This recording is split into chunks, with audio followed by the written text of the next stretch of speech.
from Lake Tahoe, Nevada. Not one, not two, but 3 fights. A boxing triple-header extravaganza. Meldrick Taylor, coming back from a devastating loss, is this evening's first star attraction. 5 months ago, as an undefeated junior welterweight champion, Taylor was only seconds away from another title. If he gets up, he probably wins the fight. I can't believe it! Unbelievable! Richard Steele stopped the fight with fewer than 5 seconds to go. Tonight, Taylor's heart and character will be tested in his return to the ring. Up next, Hector Macho Camacho, one of boxing's most colorful and controversial characters. In the early years, Camacho was as dazzling in the ring as outside of it. But recent lackluster performances have prompted some to question his dedication and desire to excel. Which Camacho will show up tonight? We'll soon see. And then our main attraction, Pernell Whitaker, the IBF and WBC lightweight champion, tries to unify the lightweight division as he takes on WBA champ Juan Nazario to determine the best 135-pound fighter of the moment. A boxing buffet that offers something for everyone. Stay tuned as we bring you 34 scheduled rounds of boxing among 3 of today's top fighters.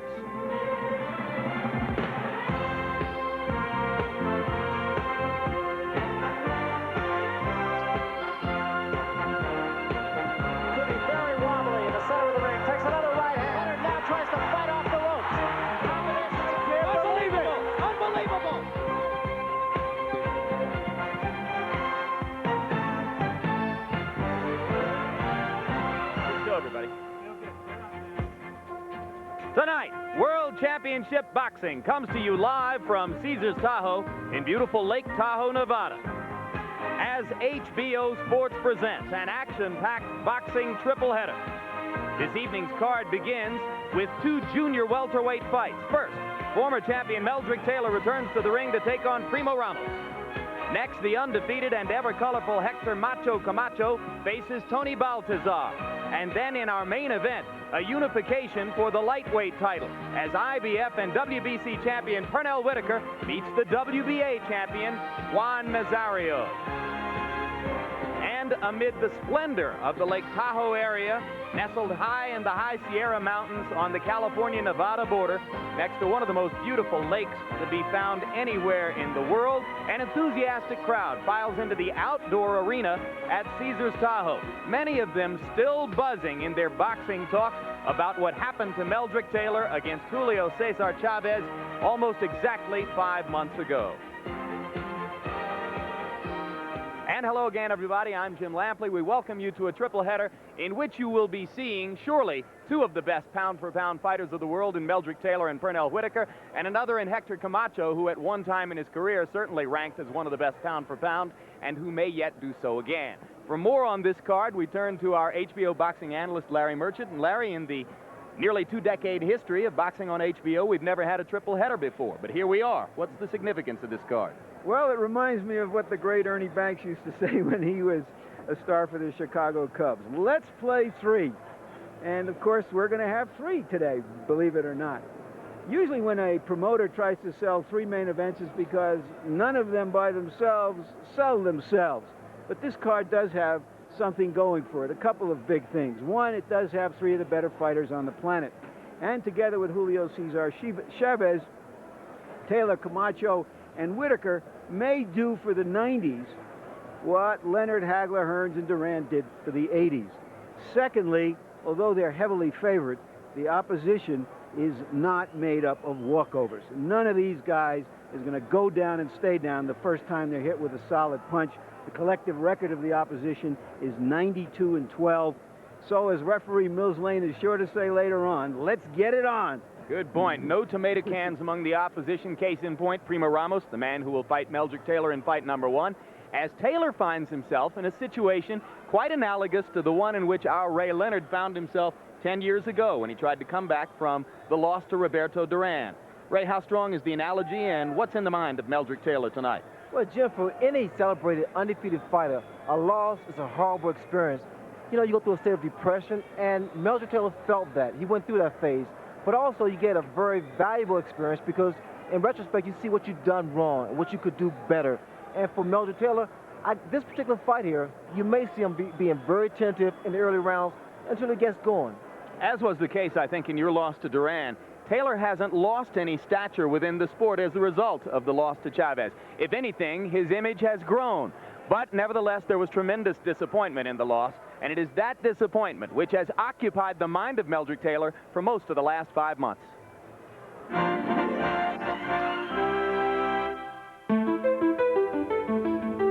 A fighter prepares for many things in life. Losing isn't one of them. Up until 5 months ago, Meldrick Taylor had never lost as a professional.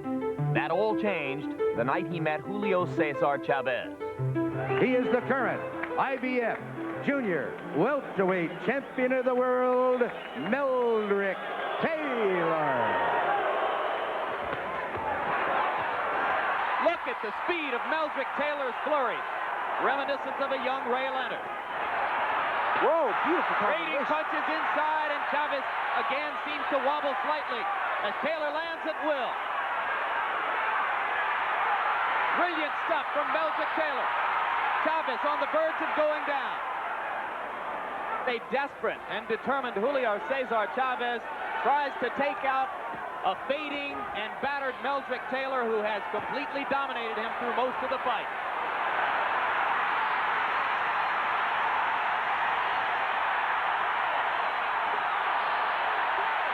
If he gets up, he probably wins the fight.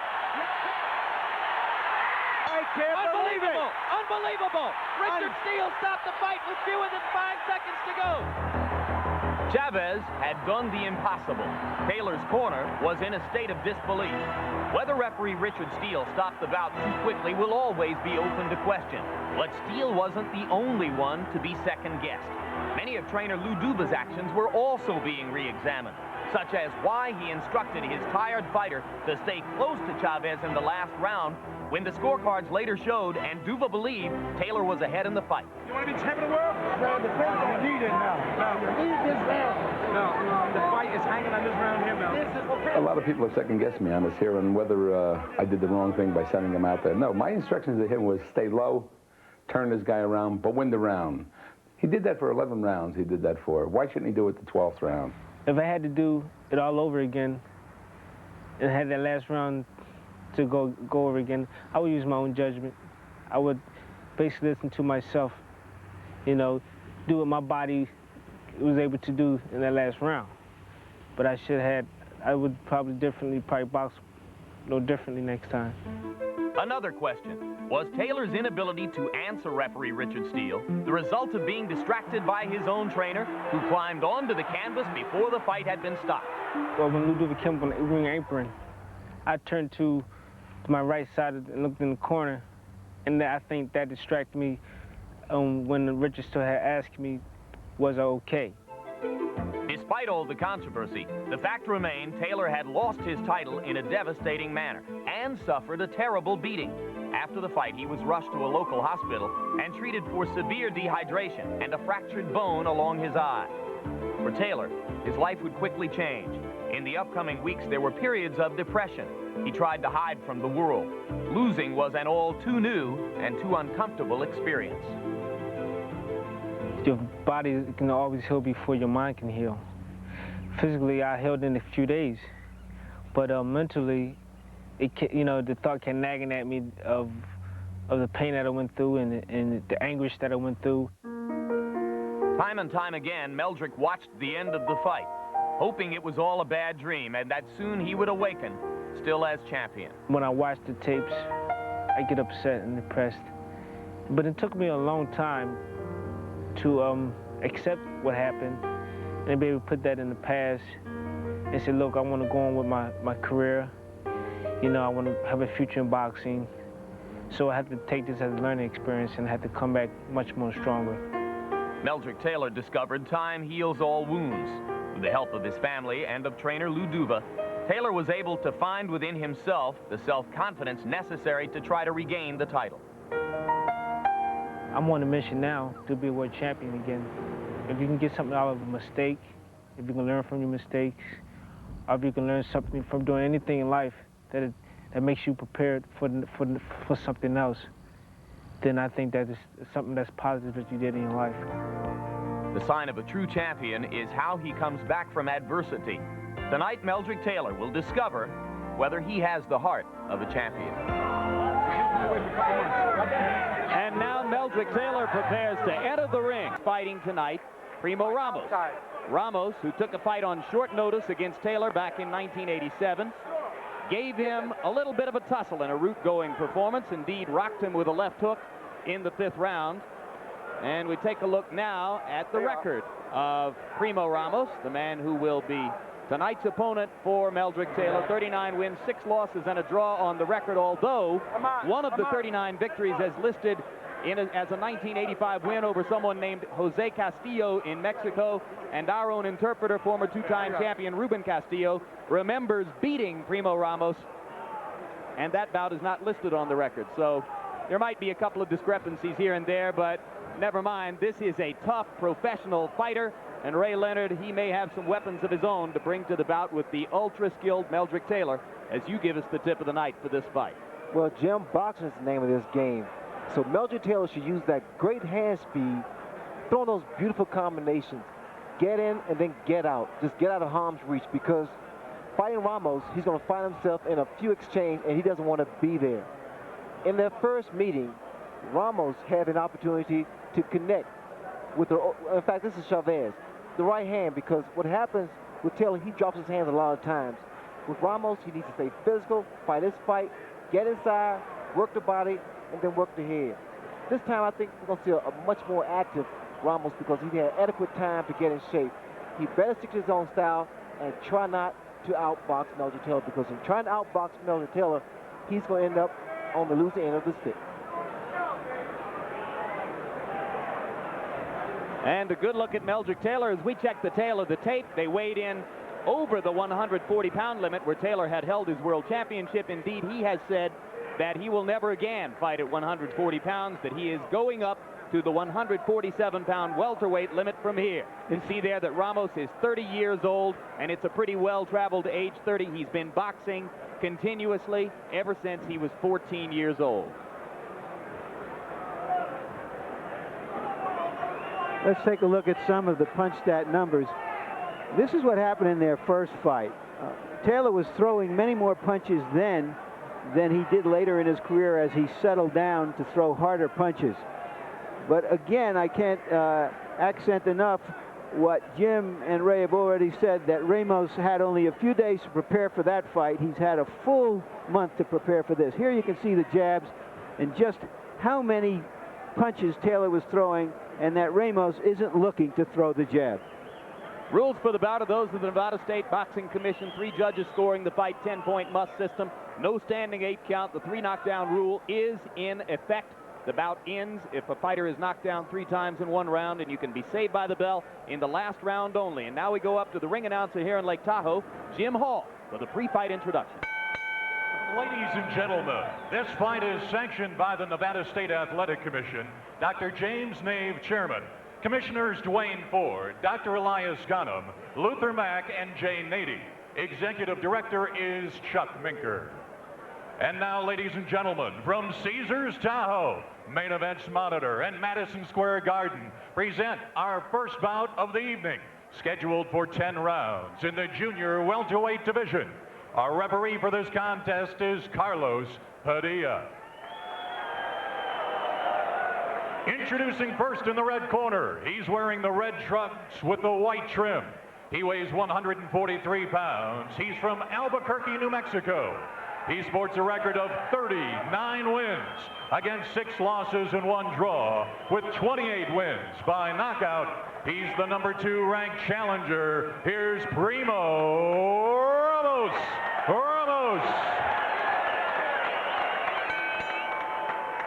And now, ladies and gentlemen, fighting out of the blue corner, this young man is wearing the black trunks with the gold trim. He weighs 144 pounds. He's fighting out of Philadelphia, Pennsylvania, with a record of 24 wins, 1 loss and 1 draw, with 14 big wins by knockout. Here's the former IBF Junior Welterweight Champion of the World, Meldrick Taylor.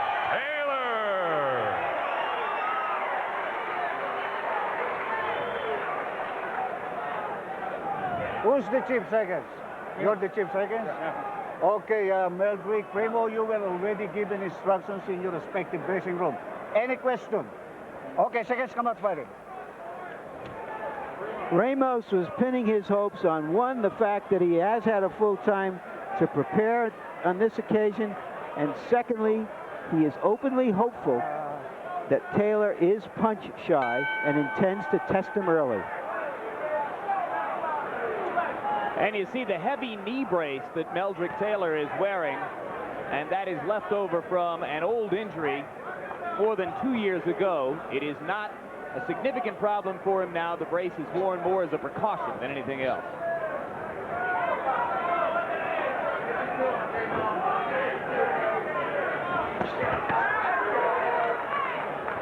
Although, as a further precaution, it should be pointed out that Meldrick was not allowed to skip rope as much as would normally have been the case during training for this fight. Good right hand by Ramos. And you're going to see a lot more right hands thrown by Ramos, because in their first meeting, Ramos was able to capitalize on the fact that Taylor dropped that left hand.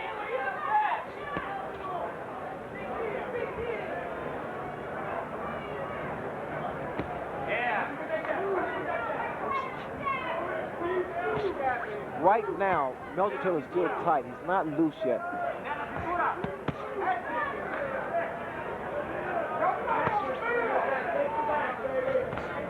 Put it up, put it up.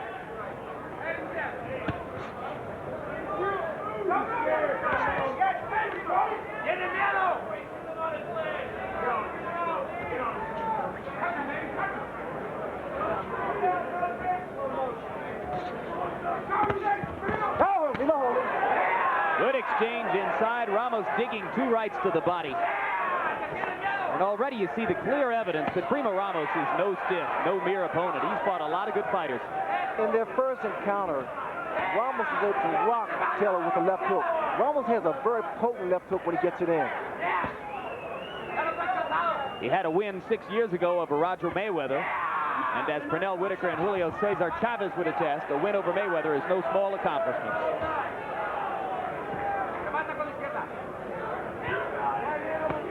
Ramos' hands are not slow by any means. He gets that jab out there and he snaps it back.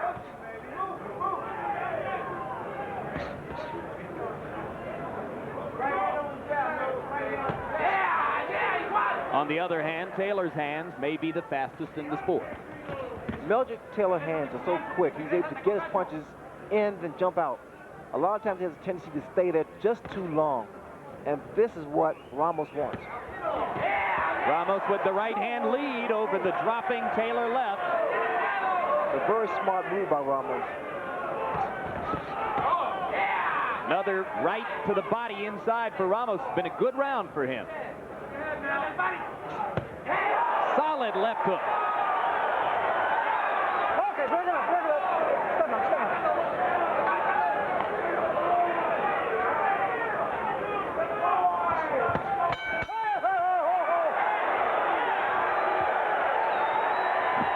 A good round of prize fighting. Taylor knows he is being tested here.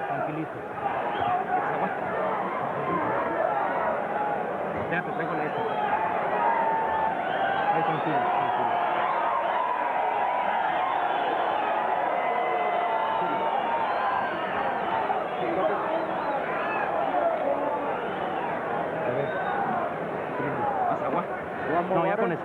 ¿Ya le pusiste tú? Fíjate bien, Primo, fíjate bien. Necesitas rematarlo. Cuando le tiras a la derecha, remátalo con los ganchos, Primo, izquierdos. Ya sea abajo o levantándolo de upper, Primo. Throw your right and your left Izquierda, hook. derecha y levántalo. Porque se te está clavando, Primo, para adentro. Here's the left hand by Ramos. Remember, seeing that same punch in their first fight drove Taylor back. Taylor is much stronger now 3 years later. Much stronger and much more settled down onto his feet. More flat-footed as a fighter now. So he takes punches with a little bit more stability.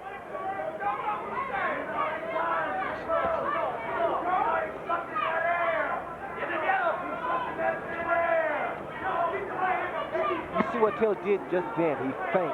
He has to do a lot more of that to try to keep Ramos off balance. He shouldn't try to exchange punch for punch. particularly if Ramos is looking to counter against him, as he seemed to be in round one. That's exactly what's taking place here, Jim. Ramos is trying to counter that left hand of Taylor. Taylor beginning to go to the body, much more than was the case in round one. Okay, come on. Hop over, hold it.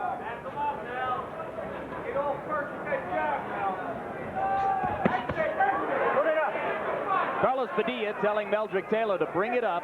There was one low blow in that exchange.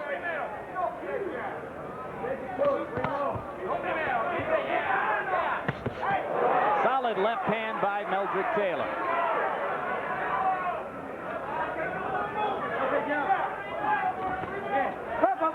As the rounds progress, you'll see a lot more combinations thrown by Meldrick Taylor. He'll get a little more comfortable, a little more relaxed, and you'll see his punches flow a lot smoother. The first round is very tight, somewhat tentative. Right now, he's a lot more loose.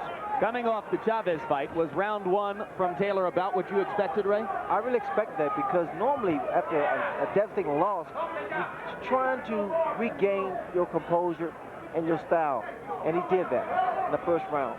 No holding, no holding. Think it was good to get rocked once with the left hook, get back into action a little bit? Well, he knows his opposition. He knows exactly what he's up against, and that way he's more cautious now.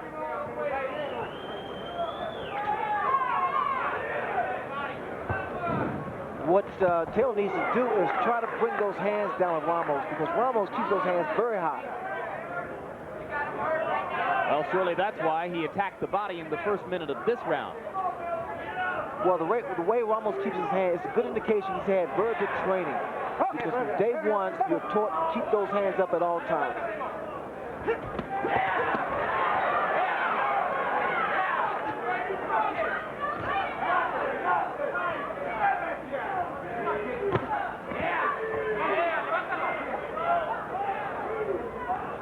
So it is a somewhat more self-assured Meldrick Taylor who exits round two. Taylor himself admitted before this fight that he wondered how he would handle all of this. That even though he felt he looked great in the gym, he said not until he gets into a fight will he know how he has responded to that loss. Don't reach that. You understand? Yeah, okay. Well, be close to him. Throw it on my body. Okay. But don't throw one punch. You understand now? You throw a right hand, come back with two hooks. The guy don't counter. You got me covered? If you throw a right hand, come back with 2-3 hooks. So that's out. No. See? So if you throw one punch, the guy come back with something. Every time you throw a hook, come back with a right hand. Vamos, ándele, ahí va caminando bonito. Cuando él te logra dar un golpe, contrarresta los puntos que vaya pudiendo hacer él. Counterpunching. Primo Ramos had a couple of years of college in Mexico studying business administration, but he didn't need a couple of years to college to tell him how it would enhance his ledger to win this fight. Some very good advice from Georgie Benton in Meldrick Taylor's corner. He told him when he throws right hand to come back with 2-3 left hooks so Ramos can't counter. Because in throwing one punch, what happens, your opponent rather, is able to read that. In the Chavez fight, Taylor was able to double and triple up on the left hook with tremendous effect.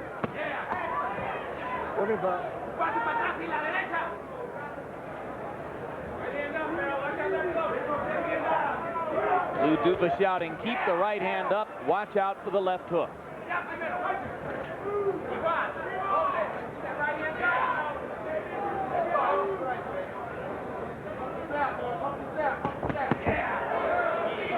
Again, you notice every time that Taylor throws that left jab and drops it, you notice Ramos tries to counter with the right hand.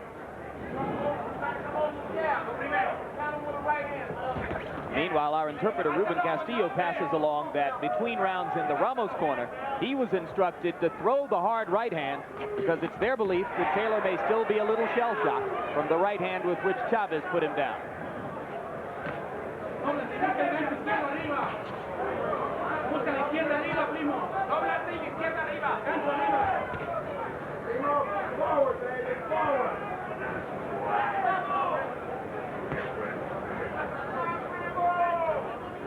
When you're fighting a guy like Ramos, because he's waiting for the opportunities, you need to change the direction of your punches. Your jab to the body, jab to the head, right hand to the body, left hook to the head. Just got to change up. Don't do the same thing over and over again. More and more, it looks as though they are settling in for a tough tactical battle. This is not a championship fight. Taylor's title is gone. This is scheduled for 10 rounds only. You saw the right hand thrown by Ramos again. Ramos going to the body inside after Taylor missed with the wild left hook. What I like about Ramos is very economical. He doesn't waste anything. He takes his time. He picks his shot. Drop right hand there. He takes and picks his shot. Short, straight punches, too. Very patient, Jeff. They exchange lefts. And again.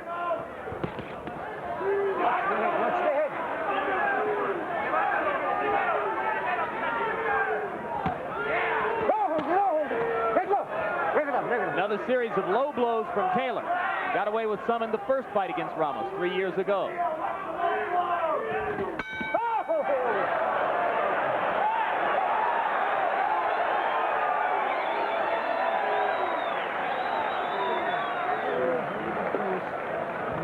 Harold Letterman, our unofficial official. How do you score these first 3 rounds? Well, thank you, Larry. I've got a 2-1 favor Meldrick Taylor. I thought that in the first round, Primo Ramos did well, and Meldrick was a little bit rusty. But in the second and the third, Meldrick showed me real good ring generalship. He goes to his left, then he goes back to his right. And I think that Primo Ramos is going to have to get a lot busier in order to defeat Meldrick Taylor. You cross him. But be close when you do it. Be close and be quick, right? Now listen, don't be jabbing once, but you got to jab 3, 2, 3, you know, so the guy can't count over top. Right? Tu golpeo es más fuerte que el del Primo. Your punches are a lot stronger than his. Ándale, vámonos. Let's go. Ray, a question. After Mike Tyson lost, he chose to fight a fairly easy opponent.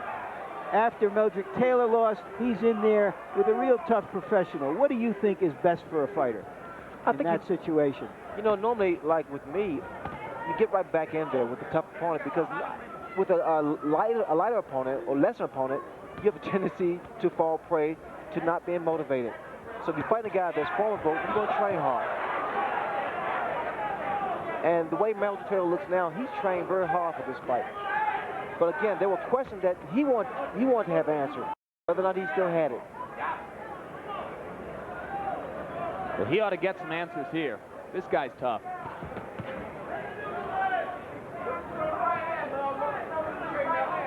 He's making Meldrick Taylor work because he's doing different things. You notice he goes downstairs, he still throws a body shot, throws a liver shot, counter right hand.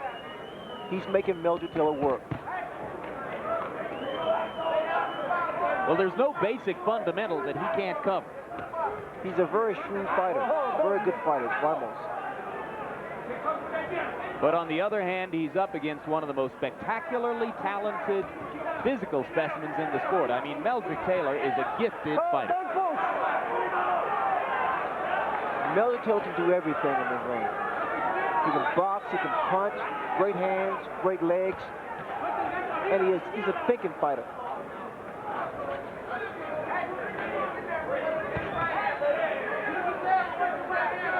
Even he admitted himself that, in retrospect, with the Chavez fight, he would have, if it was up to him, he would have done more boxing. And that's what he's doing with Ramos right now in this round. Working off the jab, but Ramos lands a left inside, and Taylor staggered for just a moment.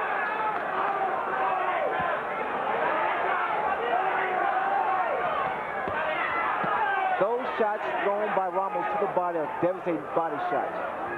What Taylor has to be conscious of is not to stand up. He has a tendency to stand up and expose his chin. And you don't do it with those body shots are hurting. Those body shots are hurting Meldrick Taylor. And they are starting to cause Meldrick to bend over and drop his arms a little bit. Because what's happened with Ramos, he's going to the body and coming up to the head. What he needs to do, Ramos needs to do, is double that left hook up, not throw one shot. Ray, does Meldrick look as fast to you here as he has in the past? Not really. He appears to be a little sluggish.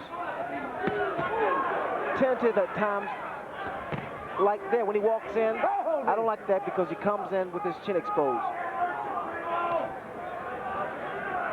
And you look at Ramos, this takes his time. Watch your head. Carlos Padilla telling them to watch their heads, look out for the unintentional butt.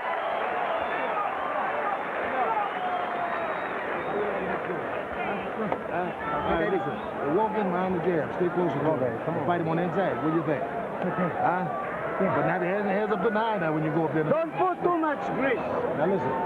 When you walk in behind your jab with your hands up good behind. And when you cut loose, Don't put too much grease, okay? Fifth round. When you cut loose, what? I got it. When you cut Nice and relaxed. Nice and relaxed. cut loose with combination. Have your hands good behind now. Now here is that exchange inside. A right hand over Taylor's left. He just stepped right in. Ramos is a very clever fighter, the way he's coming forward, but making Taylor lead before he goes. He's making Taylor work every minute of every round. And in my judgment, that punch, that exchange won the round for Ramos.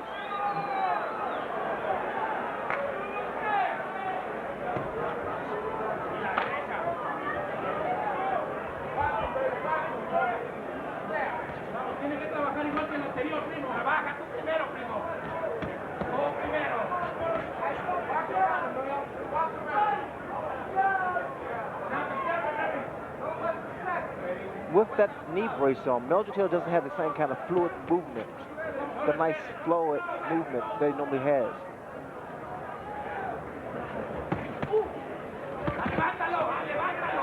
One other observation, gentlemen, and this one comes from punch stat operators Logan Hobson and Bob Canobio. Taylor perhaps not stepping in aggressively with the jab, only landing 17% of them, 10 of 55 in the first 4 rounds.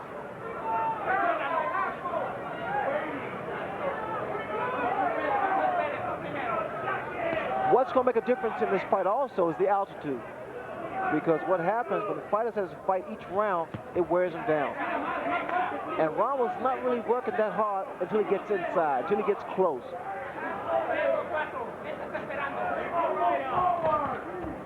Okay, President. Both guys are coming in with their heads, so there may be an inadvertent headbutt at times. Another solid right hand by Primo Ramos as he stepped in. Taylor tries to come right back with the left. It was Ramos' jab that was a lot more devastating than the right hand, Jim. He has pretty good leverage behind his jab, Ramos does.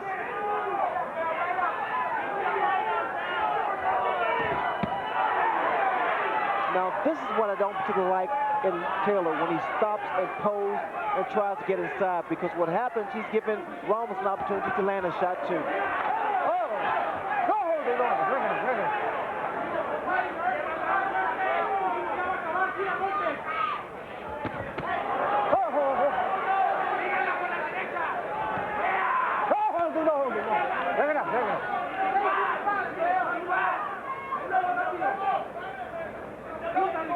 Meldrick posing again, looking as though he's trying to load up a right hand. And when he waits like that, he becomes a stationary target, and especially he becomes so susceptible to that right hand. There's one of the blinding speed combinations for which he's so well known, and it gets a rise out of the crowd. Ramos showing his hand speed still. What Ramos is really showing is his composure. He's not getting frustrated. He's sticking to his own fight plan. Something Julio César Chávez was able to do despite trailing on points through the entire fight against Meldrick Taylor.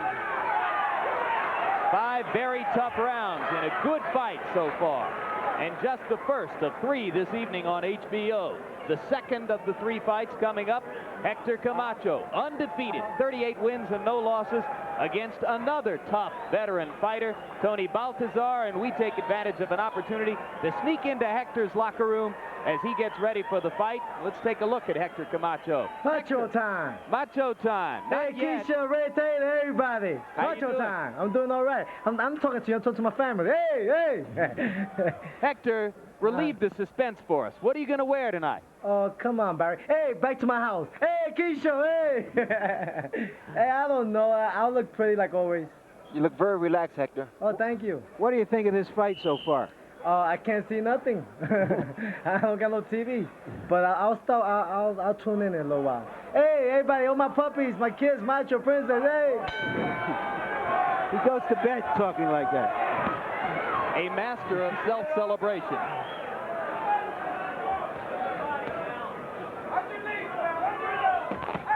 Watch your heads. And that's going to happen time and time again because the way that Taylor comes in and the way that Ramos' style is. Now Taylor backs Primo Ramos up against the ropes. Though most of those shots were caught on the arms of Ramos. Ramos blocked a lot of those punches. I must also say again, with the altitude, when you throw a lot of punches, you spin yourself early, it takes its toll in the later rounds. Now, between rounds, Ramos complained to the people in his corner that his right arm feels tingly and numb, as though it's falling asleep. Makes you wonder whether Meldrick Taylor has managed to land something on a shoulder or an elbow, which might have done damage to a nerve. We know that Georgie Benton, Taylor's trainer, believes that hard punches to the arms can have an effect on your opponent. Indeed, George teaches his fighters to aim for the shoulders and the elbows and try to wear his opponent's arms down.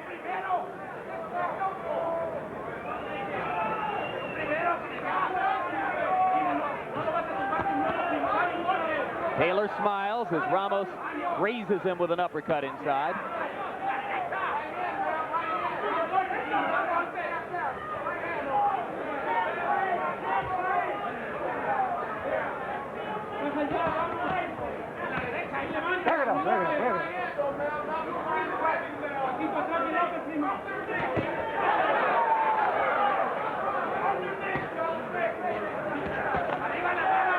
You know what happens with Taylor as he's trying to throw those combinations, get his punches off, he comes off the canvas.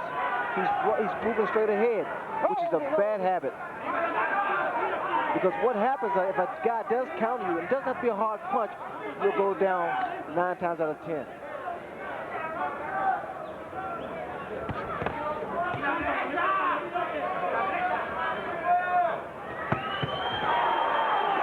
Taylor wild with the right, but managed to get in the left.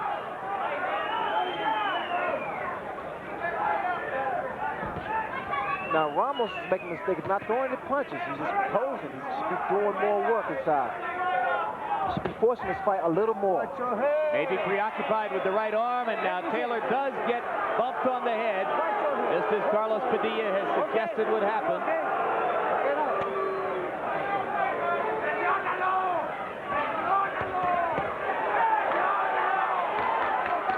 Just missed with the left hook as he was stepping away. But now the Taylor hand speed seems to be becoming a big factor as round 6 comes to a close. In that round, it wasn't the altitude, it was the attitude. Taylor showed the attitude of a champion, and you could see him feeling it. You've got to throw 3 or 4 pounds punches. You can't just do it one punch at a time. You got to loosen up. You got to throw him 3 at a time. After you hurt him, then you go with all your force. Don't wait so long. You feint, and then you throw your left hook over the top. Come on. Come on, Primo. He's afraid of you, Primo. No dejes que la pelea se cargue a él completamente. Necesitas presionarlo. You got to put pressure. There's a good jab by Taylor. Had his whole shoulder behind it. And there is the hook. See if we can catch the butt that happened here. Right there. Right there. Toe-to-toe. head-to-head. Round 6 was the best round of the fight for Meldrick Taylor. He threw 77 punches to only 21 for Primo Ramos. Taylor landed 32 times to only 7 for Ramos. So Meldrick may be assuming command of the fight. See what happens here. What an active corner Ramos has. Trainer Alfonso Martinez constantly in his ear. The 6th round from Meldrick Taylor was more of a reassurance that he still has it. He threw a lot of beautiful combinations. He worked the body, worked the head. And you saw Ramos missing weakly with a left and a right, maybe getting a little arm weary. Although there he lands a low blow with the right. Timeout, Meldrick Taylor down. Bad situation.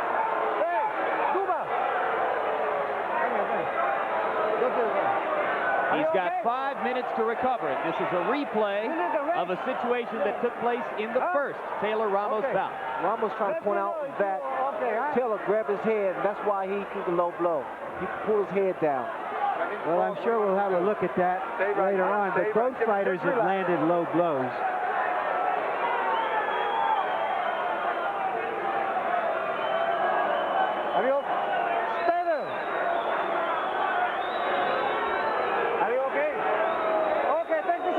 Ramos appears to be yelling at Taylor, come on, let's fight. You hit me low, too. Low blow. Okay. Taylor elects not to use the full 5 minutes, comes back and starts to blast away with the left hand. Ramos in a little trouble. Taylor went down on one knee. Padilla calls it a slip. It was a slip, Jim. He stepped back when he gets the rope and lost his balance. Both men are furious here. Exchanged some heavy blows. Taylor landed the uppercut. Crowd now squarely behind Meldrick. Ramos caught a breather too, though.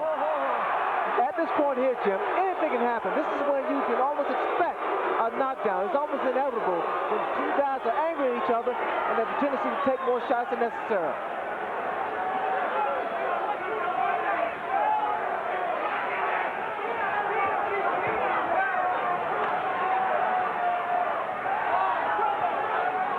Meldrick appears to be settling down a little bit now.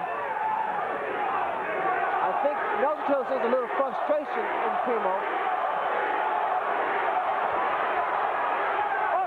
And just as I suggested the crowd was behind Meldrick, you begin to hear the chant of Primo from his supporters. Full house here.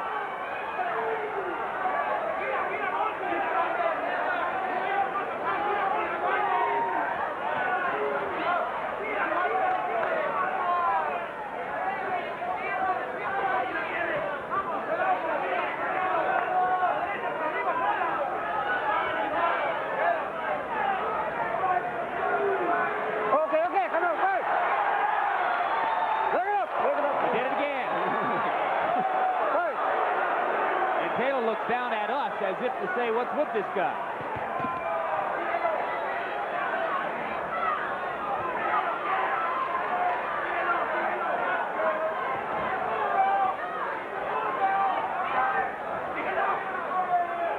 Ramos just coming in with all head now. Head first.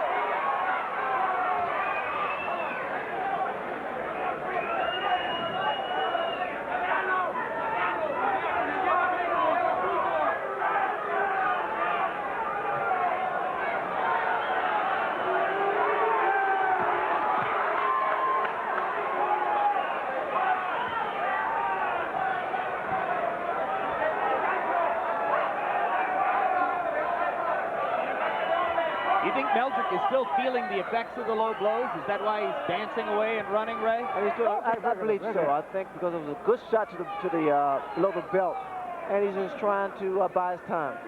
Very smart, very healthy, as a matter of fact.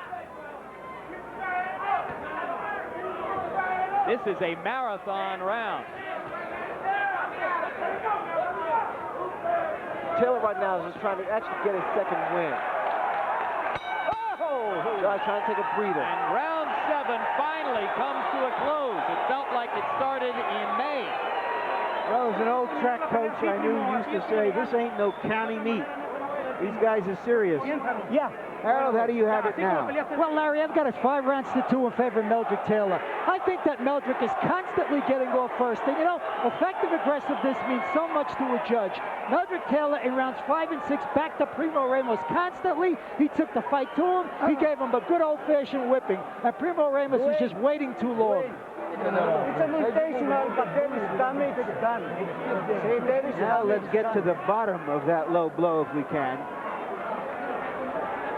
Well, I don't think that Primo Ramos was truth-telling when he told us that it was Taylor's fault. Check this out, check this out. It was just a low blow. I don't think it was deliberate, but it was a low blow. Punch stat numbers, so Taylor still outlanded Ramos 28-12 in the round, even if you count the 2 low blows for Ramos. Meldrick Taylor's first time back in the ring since the dramatic events of 5 months ago against Julio César Chávez.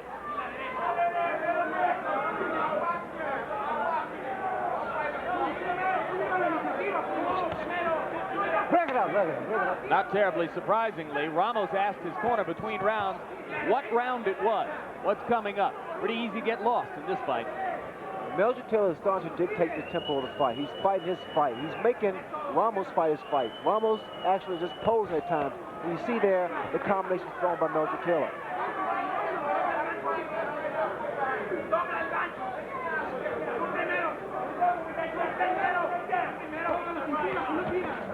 And you wonder if the altitude has had more of an effect on the 30-year-old Ramos than the 23-year-old Taylor. Because this is not the same Primo Ramos who was so crisp and effective in the first 4 rounds of the bout. Taylor is throwing that single jab, and that's what Georgia Benton doesn't want. He wants him to double the jab so he can't be countered.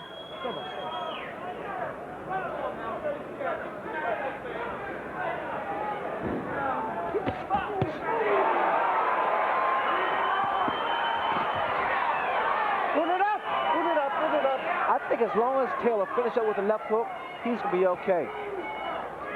Finish every combination with the left hook. Finish every throws combination, finish up with the left hook. Because what's happening with Ramos, after he throws the combination, he stands straight up. He stands erect, which makes him very susceptible to the left hook.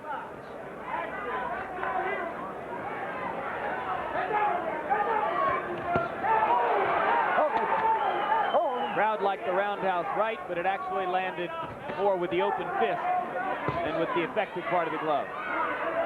You notice now that Taylor's beating Ramos to the punch. In the early going, Taylor really had it tough because he couldn't get off. He was not fluid at all.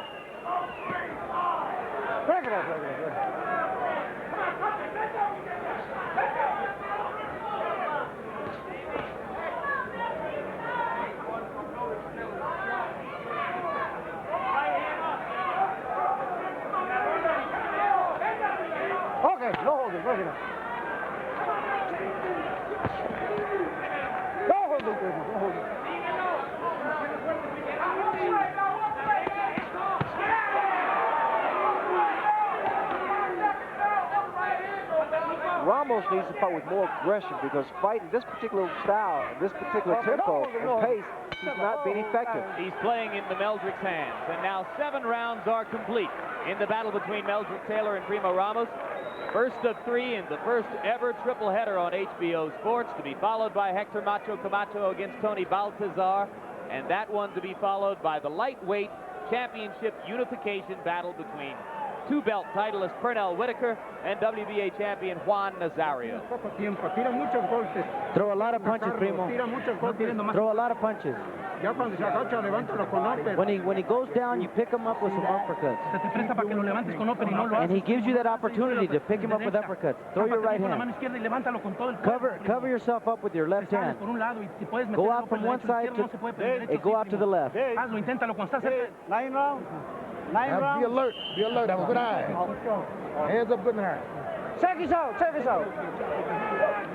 When you heard Georgie Benton say to Taylor, be alert, keep your hands high, it's a signal that they really know that he's in command. Incidentally, the referee has taken a point away from Ramos for that low blow. Round 9. Don't let me mislead you. I said at one point 7 rounds were complete. In fact, 8 rounds have been completed. So they are into the 9th of a scheduled 10 rounds. They told Ramos in his corners to try the uppercut. That's not going to be the punch. The punch that Ramos has in his favor is the left hook, which he was able to rock Taylor in the first meeting.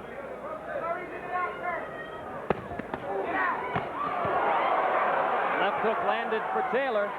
Quick, snake-like left hook inside. I just love those head things when Taylor does that. He throws his man off. He throws his man off key, and then he can take control.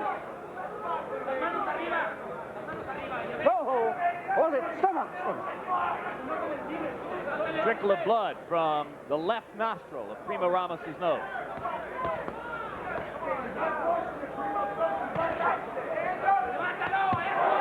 Ramos got in an uppercut.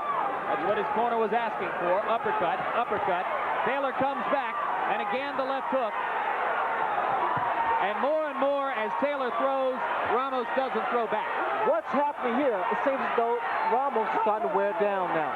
Not as much action from him, not as many punches. He's not as busy now. But it seems to me he's waiting for one particular shot. It appears that he tries to allow Taylor to punch himself out, and then he takes control. Right hand landed for Taylor. Finally, Ramos answers with a left hook. Well, that's the problem, Jim. One punch. One punch is not going to do it. He needs a couple. He needs combinations. And, of course, part of what's at stake here for Meldrick Taylor is the beginning of the step up to welterweight. It would do a great deal for his confidence at 144 pounds if he could somehow get Ramos out of there.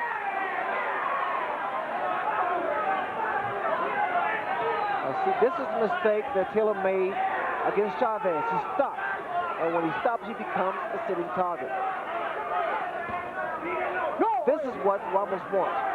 He wants less movement from Taylor. He wants him to be right there. Yeah, but unlike Chavez, who was there for 12 rounds, I don't think Ramos has the same sting in his punches now as was the case in the first 4 rounds. That left hook of Ramos still carries a lot of power, Jeff.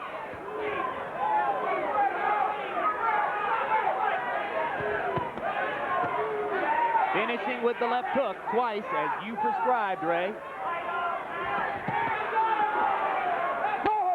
Taylor seems so much stronger than Ramos. Okay.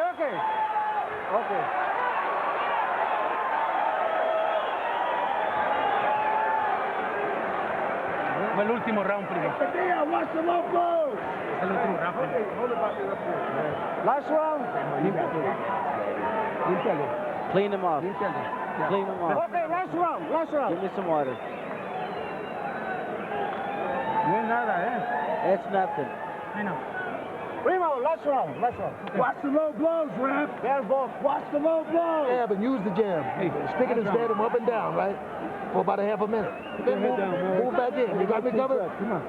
Now don't get late. Don't get careless, Mel. Last round now. Last round. Now look. Harold, going into the last round, how do you see it? Larry, 7 rounds to 2, 88 to 82, including the point that Padilla subtracted. I think that Meldrick Taylor is in complete control of this fight. There's no way that Primo Ramos can possibly pull us out without a last round knockout. Last round. It'll be interesting to see how Taylor deals with Ramos here, knowing that he has the fight. Okay, break it up. And what a poignant counterpoint to the events of 5 months ago, as you heard George Benton in the corner between rounds saying, don't get careless.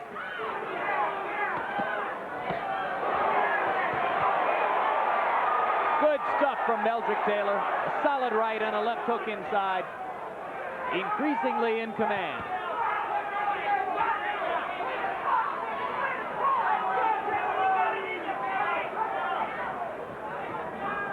Okay, break it up. What's also going through Meldrick Taylor's mind is the fact, since that loss to Chavez, he wants to come back with a very impressive win. And in doing so, he probably wants to knock out Ramos, or attempt to. Okay, break it up. But with the words, don't get careless, ringing in his mind, if he listened carefully to George, maybe it's out of the question at this point.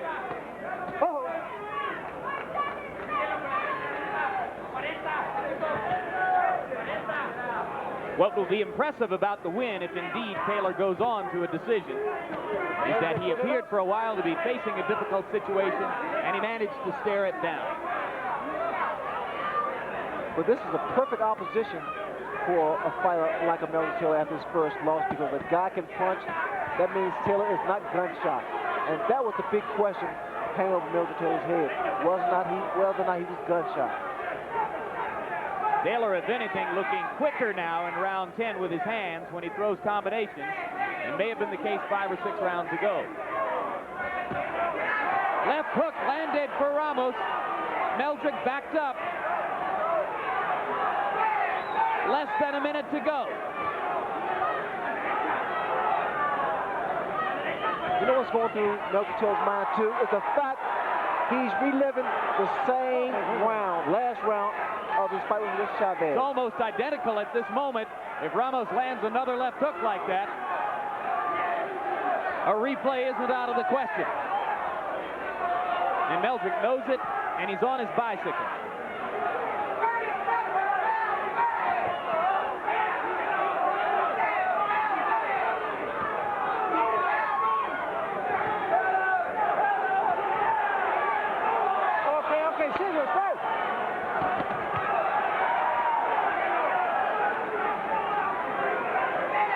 This is a very, very good fight for Meldrick Taylor. It will give him a stamp of approval. And yet another professional show by Primo Ramos. Let's not forget what he did, gentlemen. Let me underline that, Jim. I have the greatest respect for fighters like Ramos, a really honest professional fighter. He didn't leave anything outside of the ring. He gave us what he had, and that gave us a good fight. An excellent 10-round battle. Meldrick Taylor's first time fighting up at 144 pounds as he heads on toward the welterweight class. And the word from Taylor's people, indeed, is that if Julio César Chávez is going to get the rematch for all the big bucks that would go with that, he's going to have to come up and find Meldrick at 147. He will not find him down at 140 pounds again. Good fight you fought. You're boxing.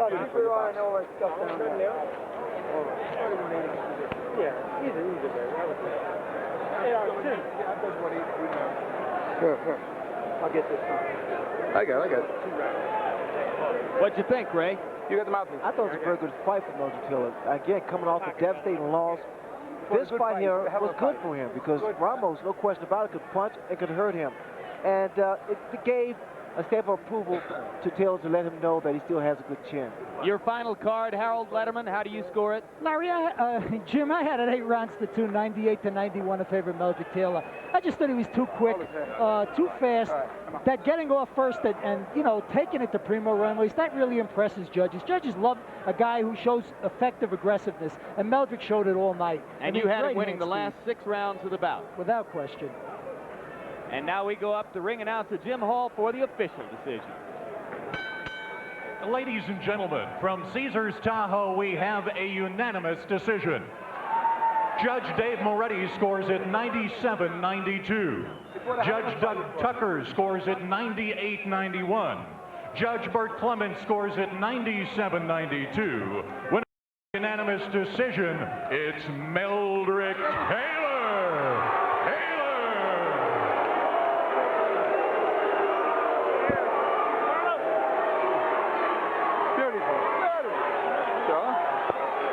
Offering of discontent from the Ramos supporters in the crowd, but general approval for a decision which went right along the lines offered by our own Harold Letterman. Total punches in the bout. You can see that Taylor was much the busier fighter. They landed a nearly equal percentage, but particularly in the last 3 to 4 rounds, it was Meldrick Taylor who had the more effective impact. And now we go up to Larry Merchant with the winner. Larry? Meldrick, how do you feel about the fight? With all the questions that you had about yourself after the last fight? Larry, to be honest, I had to feel great about this fight because this is my first fight since traumatic loss to Chavez. And I think that I showed that I am a world champion, world-class fighter. I went in there for a tough guy, went 10 tough rounds. I boxed, did what I had to do, stay out of the way of his bombs, and win the fight. And that was my plan, my strategy going into the fight. First 3 or 4 rounds, you didn't appear to be the Meldrick Taylor certainly of the second half of the fight. Did you feel a little tentative at that point?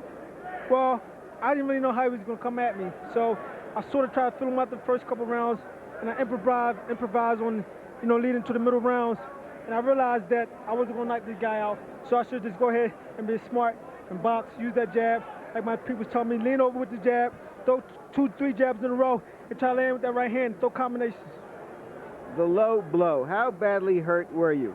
That was very severe, very damaging to me because he threw it with a lot of force behind it. It landed right in my nuts, and it hurt it real bad. Did you come back too quickly? Because you started to dance around before the end of that round. Were you still recovering? Well, I wasn't really trying to feed it to the crowd, but they was booing.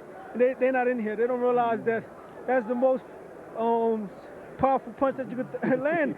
Is in the privacy of my family Jews. So I mean, it really hurt though a lot. It really had a lot of pain, and I took a little bit of rest. But I was ready to fight, and I wasn't going to complain too much. What is next for you? You've stated that was your last fight in the 140-pound range. Give us your reasoning about moving up until the welterweight division. Well, I would just like to say, ever since I stood up to the challenge of Chavez, it seems like everybody want to fight Chavez. And it's a joke because there's only one fighter out there that could beat Chavez, and the world knows that's me. And I'm moving up to the welterweight division because the 140-pound is starting to be too strenuous to make. It's too hard on my body. So I like to step up to welterweight and take on challenge bigger opponents. Why do you think the crowd doesn't see this fight the way you see it? Well, I'm an entertainer. I did what I had to do to please the crowd. I threw my flurry combinations. I stung with good single shots and everything. So really, I'm a crowd pleaser, and I did what I had to do, what my people wanted me to do in my corner to win this fight. One last question. The last round, you fought it a little bit more judiciously than you did the first fight. Of course, you weren't as hurt as much as you were against Chavez, but were you conscious of not being reckless in the last round? Absolutely. This guy was going to come out the last round and try to knock me out. I wasn't no fool at all. I knew that I had to stay away and stay away out of his bombs because he was going to try to knock me out. And I was a little leery because I heard a lot of people screaming, box, stay away, box, box. And I heard Ali say, stay away, box. I didn't want him to get hit with that looping right hand or that bolo hook. So I did what I had to do to survive that round. Thank you very much. I'd like to say hello to my sweet daughter, Melanie, that's back home. Daddy's coming home to see you tomorrow, baby. So hang on in. And Alvin Robinson of Philadelphia for the great fight for the Pan-American Games, the Goodwill Games, and he lost in the gold medal round, but I'd just like to congratulate him and say that he put on a great performance. Thank you, Meldrick. Jim? All right, thanks very much, Larry. A very satisfied Meldrick Taylor, and Ray Leonard, I think he probably got what he needed tonight. Well, he got the win, and he was able to find out whether or not he still had a pretty good chin. And Ramos can punch. Ramos was able to rock him a couple of times, but again, he proved that his chin is okay. He's getting what is, to me, a surprising number of boos as he exits the ring from this crowd. What do you think they might be dissatisfied with? Well, I guess they wanted to see more action. But I think the problem was Ramos didn't continue the fight he had in the first couple of rounds. He stopped laying back, and Taylor did the right thing. He moved away out of harm's reach. The apparent plan among Meldrick Taylor's people is for him to now seek a fight with the WBA World Welterweight Champion Aaron Davis, unbeaten, the man who knocked out Mark Freeland a few weeks ago. Is Meldrick a welterweight? I don't believe he's a welterweight. I know he has problems making the light welterweight division, but I think he's going to find out that these guys will be punching harder, and some may be just as quick as Meldrick. So you think it's a big step from 140 up to 147? It's a big step, and I'm not going to overrule that, but I think he has to have a couple fights to see how he feels at that weight. Let's take a brief opportunity now to talk with Meldrick Taylor's good friend, boxing stablemate, and two-belt world lightweight champion, Pernell Whitaker. First of all, Pernell, how much of that bout were you able to watch? Well, Jim, I watched a little bit of it. I watched just about the whole fight, and Meldrick did what he had to do. He set the tone for me. Now it's up to me to come out and try to out-battle that performance. That was a good performance, but Pernell Whitaker blew up. Did you see the low blow sequence, and did that worry you in particular? Yeah, I saw Meldrick get hit low. It came back here in slow motion, and it was definitely a low blow. But no, I'm not worried. I know what I have to do. I'm going to go out here. I'm going to dazzle myself. I'm going to surprise myself about how good I'm going to look. I know everybody's back home tuning into this fight, and I just want to go out and have a good time, and I want them to know that Pernell Whitaker is going to win the fight. How much of your motivation is simply to win the third title and win the bout, and how much of it is to build and embellish upon the growing reputation of Pernell Whitaker, now called by many boxing writers the best pound-for-pound fighter in the world? Well, right now I have to go out. I have my mind focused right in on the fight tonight with Juan Nazario, and I know what I have to do. We worked for 5 weeks, so what we really have to do as Jim is go out and just maintain and keep our cool and just go with the game plan. If whatever we need to change in the game plan, then I would let the corners do that. But as far as Pernell Whitaker is concerned, he puts his hands into his corners. All right, Pernell, thanks very much for your time, and best of luck to you as you continue to prepare for tonight's third bout. We got a second fight coming up, and that one showcases one of the great enigmas in the sport. A guy who's won 38 straight fights and is often criticized, Hector Camacho. How much of the abuse is deserved, Ray? Well, I think what has happened in the past is the fact that Camacho creates such a disturbance in the ring and outside the ring that some people got a little peeved off with him. I think Camacho's a very good fighter, in fact, excellent fighter. So he's out to prove something that he has vindicated himself. First ever triple header here on HBO. Meldrick Taylor has taken care of his business. Pernell Whitaker prepares later to take care of his. And now we get ready for the second intriguing bout of the evening.